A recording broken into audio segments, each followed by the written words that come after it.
nosso grupo desenvolveu o projeto Raffles e nós vamos falar um pouco sobre as nossas impressões a respeito do processo de desenvolvimento. Então, primeiro a gente vai falar um pouquinho sobre a dificuldade do projeto ser uma folha em branco. Quando a gente viu o Thiago apresentando no começo, a gente achou que por o projeto ser uma folha em branco seria melhor para a gente levaria vantagem nisso. Só que acabou que a gente não sabia exatamente o que ele queria, ele também não sabia especificar exatamente o que ele queria, então isso levou a que a gente fizesse mais reuniões para levantar os requisitos. Teve a necessidade de criar um workshop, que Jéssica vai explicar mais um pouco mais tarde no vídeo. E a gente teve que fazer protótipos, isso exigiu da gente mais um tempo para elaborar todos os documentos necessários para que a gente começasse a criar o software. Então, como o Sidney falou, a gente começou com poucas histórias de usuário no nosso backlog, porque não tinha assim, uma especificação exata de como seria o site que a gente ia desenvolver, o projeto que a gente ia desenvolver. Então, para ajudar e solucionar um pouco esse problema, a gente fez um workshop do usuário. Então, a gente especificou os tipos de usuários que o site teria.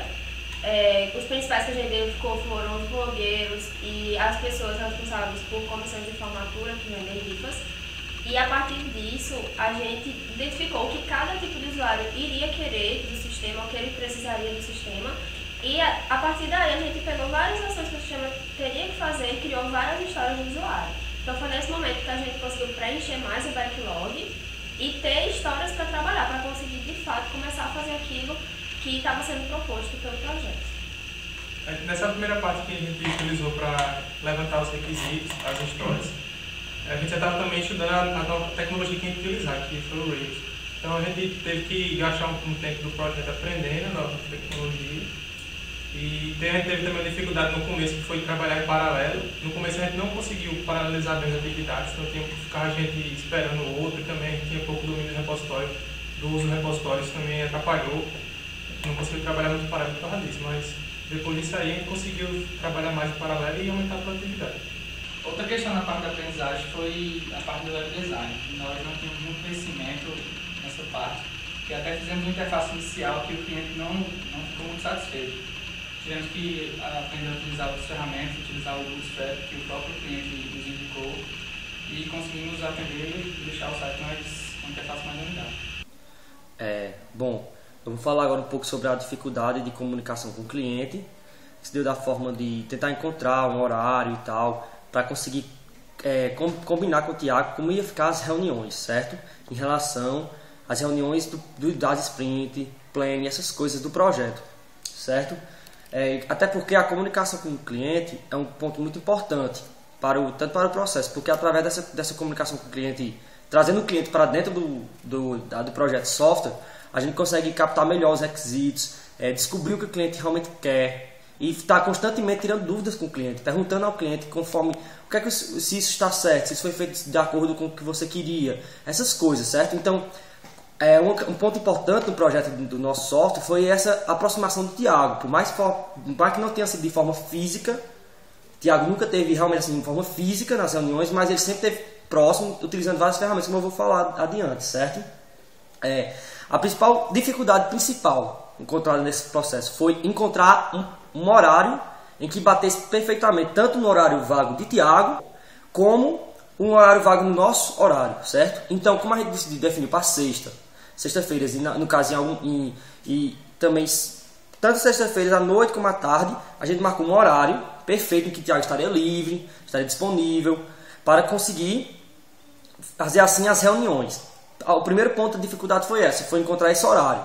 Pronto, encontrado esse horário, o próximo ponto era descobrir quais seriam as ferramentas utilizadas para fazer essa comunicação.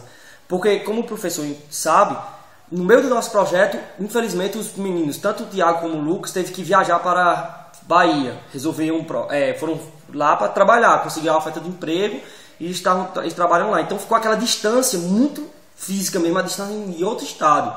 Então foi feito de uso de Gtalk, Skype, WhatsApp WhatsApp, Facebook. Essas ferramentas para conseguir marcar esses horários. Todas as reuniões foram feitas utilizando o Skype, por causa do compartilhamento de tela. Então, constantemente, quando ia apresentar os projetos, a gente compartilhava a tela com ele e ele visualizava através disso, como se estivesse realmente no computador dele mexendo. Tipo, mas foi muito importante, de forma que sempre, em todos os casos, em todas as sprints, a gente conseguiu capturar todos os requisitos, conseguimos ter o feedback de Thiago, e Thiago sempre apresentou e sempre disse o que é que poderia melhorar e as dicas. E a gente teve a famosa negociação, eu como Scrum Master e ele como cliente, a gente foi falando o que ele queria, o que a gente podia oferecer e o que dava certo, que foi o que dá o projeto atual. Ele ofereceu coisas, eu disse o que podia ser feito, a gente entrou em consenso e a gente fez. Então, a comunicação do cliente foi muito bom para a aprendizagem de experiência, tanto minha como Scrum Master como do grupo, tentando entrar em contato com ele para ter algumas dúvidas, e ocorreu de forma muito agradável, assim, de forma muito esperada. Apesar das dificuldades de comunicação com o cliente, como Esaú já falou, essas reuniões com o cliente, apesar de videoconferência, já que ele era muito indisponível, nos ajudou muito a validar os requisitos que nós levantamos no workshop do usuário. Além disso, tivemos reuniões semanais e reviews de sprint e planejamento com o restante da equipe. Isso nos ajudou a planejar, prever aproximadamente o tempo que levaria cada atividade e se caberia ou não nas sprints.